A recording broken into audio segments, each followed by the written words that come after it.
Hi, my name is Ralph Eggleston, and I'm the production designer on Finding Nemo. My role was to work with a team of artists to provide a visual style for the film with the backgrounds and the characters. Hello, my name is Ricky Nyarva, and I am the character art director for Finding Nemo. My job was to make the characters look fantastic. Hi, my name is Robin Cooper, and I was the shading art director on Finding Nemo. And my job is to make Ricky's characters look even better by addressing the surface qualities of those wonderful characters, and also the surface qualities of all other items in the film.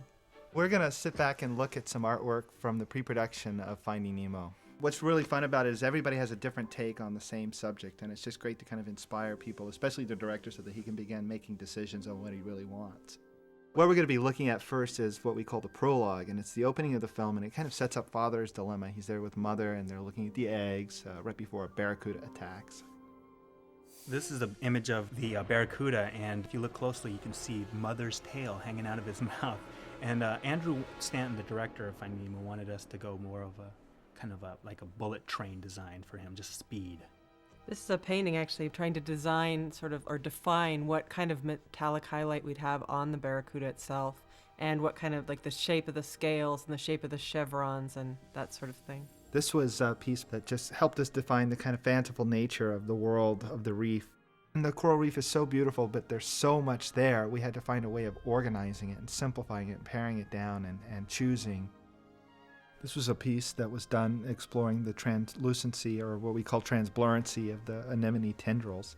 And just how translucent we'd want it to be. We wanted it to seem inviting and not like he's living in a bunch of water balloons. This is a development piece of Father, Mother, and Nemo, and this is very, very, very early on, even before Nemo has his lucky fin.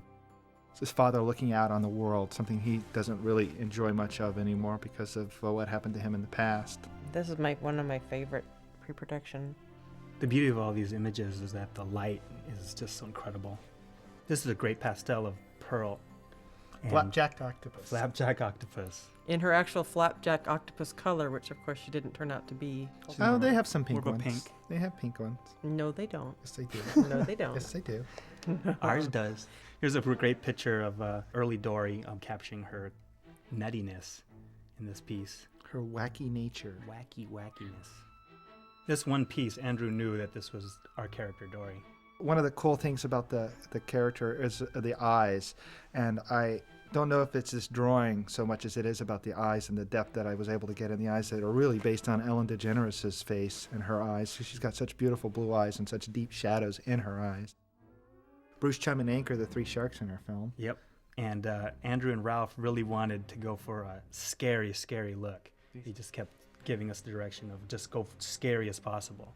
This scene was always in the movie, although they were playing volleyball with the mines originally. This drawing kind of set the tone for this entire scene, the entire sequence in the film, in terms of the set.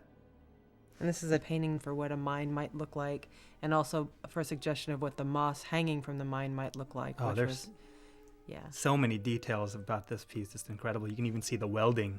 This is a painting exploring the wall of the abyss wall, which is what the submarine is hanging out over. This is part of the anglerfish sequence, where anglerfish are these fish that have these little lures over their head that kind of lure fish to them. There's so many different types of anglerfishes out there too. They run the gamut of having smaller eyes to larger eyes, and the artist would do different iterations of that to try to find our character for the film. And also there's a lot of machinery on this thing, like, the glowing light and the lure and the runway lights and the teeth. Pearlescent eyes and the teeth that have to be see-through, and there's a lot going on that character. Now we get into the tank. This is the first scene that was put into production in the tank, and it was called Initiation. It's where the other characters that have been in the tank already are kind of bringing Nemo into their gang. The dramatic coloring, the orange color of the volcano really did kick back some of the colors on the characters. Works for this scene, but we did have to keep reminding ourselves that you will see them in regular lighting. They're not always going to look like this. We can't change them so that they look good just in that scene. This helped us establish the Vegas-style lighting that we wanted in the tank. And color. There's lots of color there. Lots of pretty images. That was one of the funny things, is that we wanted the entire world of the dentist office to seem antiseptic and drab, except for the tank. Everyone remembers the toy chest after you get your examination from the dentist, and we just try to get all those little details in there. If you look closely in the movie, you can see a Buzz Lightyear hanging out there. This is Gil. The essence of the character was story-driven and character-driven. When we knew the voice was Willem Dafoe, it really helped us nail it. One of the hardest things about Gil was trying to make that long dorsal fin look really beautiful. The drawing exploring a character named Peach. Jacques is a snail. Escargot. Escargot.